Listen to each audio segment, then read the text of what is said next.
Hi everyone, welcome to my channel where I share some of the craziest stories from my life as a landlord. Today I'm going to tell you a crazy story that was told to me by one of my tenants.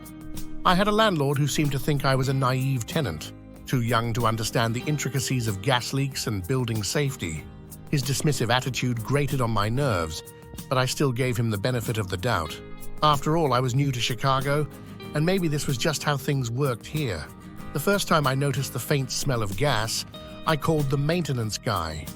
He arrived promptly, carrying a gas meter like a seasoned detective. His verdict?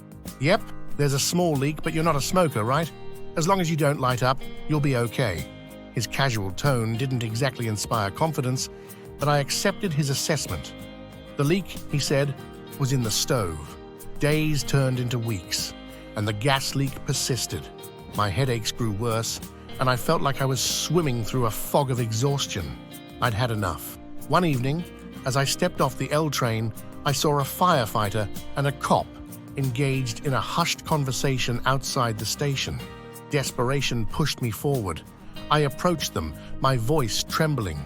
"Excuse me," I said, "can I ask for your advice on a situation?" And then it all poured out. The months of frustration, the feeling of being trapped, and the overwhelming burden of dealing with a landlord who wouldn't listen. Tears streamed down my face as I recounted the gas leak, the headaches, and the fear that something was seriously wrong. The firefighter and cop exchanged glances. They listened intently, their expressions shifting from curiosity to concern. Finally, the firefighter spoke. "You're being bullied by your landlord," he said firmly. "Run home, call 911, and we'll come personally with others. It's your right." I blinked, stunned. Could I really call 911 for a gas leak? Wasn't that reserved for emergencies like fires and heart attacks? But their conviction reassured me. They asked for my address, and I heard on the radio that there would be a call from my building. Back in my apartment, I dialed 911, my hands trembling. The dispatcher listened patiently as I explained the situation. Within minutes, the firefighter and cop were waiting outside my door. I peeked through the peephole, my heart racing.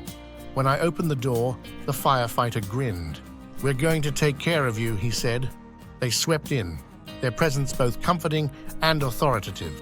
The firefighters scoured the apartment, checking every nook and cranny. But they couldn't find the leak, so they called in People's Gas, who arrived with their own equipment.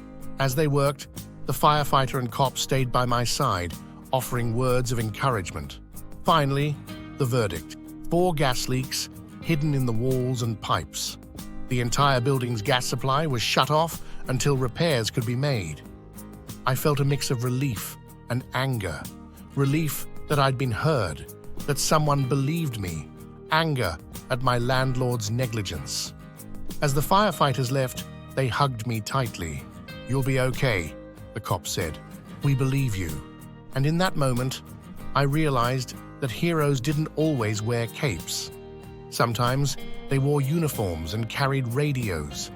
They stood up for the overwhelmed, fought for justice, and made sure we were safe, even when our landlords failed us.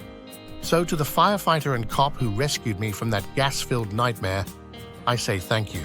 You were my unexpected heroes, and I'll never forget your kindness.